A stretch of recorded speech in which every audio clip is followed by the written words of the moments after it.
Hello বন্ধুরা, আজকের এই ভিডিওতে আমি আপনাদের দেখাবো ওয়াইফাইয়ের পাসওয়ার্ড কীভাবে বের করবেন কিউআর কোডের মাধ্যমে।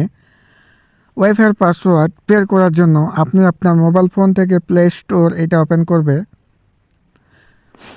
প্লে স্টোরটি ওপেন করার পর উপরে সার্চ বারে আপনি টাইপ করবেন ওয়াইফাই পাসওয়ার্ড শো। ওকে, সো এখানে আপনি লিখবেন ওয়াইফাই পাসওয়ার্ড শো, টাইপ করে দেবেন। এটা লেখার পর এখানে দেখুন ওয়াইফাই ওর কিউআর পাসওয়ার্ড স্ক্যানার এই অ্যাপ্লিকেশনটা ক্লিক করবে এবং এটা ইনস্টল করে দেবেন আপনার মোবাইল ফোনে। তারপর অ্যাপ্লিকেশনটি ওপেন করবে। ওপেন করার পর এখানে অ্যালাউ চাইবে, অ্যালাউ করে দেবে। তারপর ওকেতে ক্লিক করবে।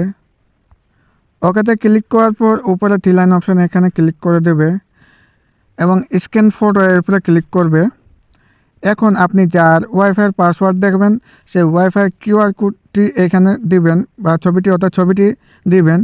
তো আপনার এভাবে করে কিউআর কোডের ছবিটি দিয়ে দিবেন। সো দিয়ে দেওয়ার পরে আপনি কাঙ্ক্ষিত ওয়াইফাইয়ের নামটি এবং ওয়াইফাইয়ের পাসওয়ার্ডটি দেখতে পারবেন খুব সহজে এভাবেই।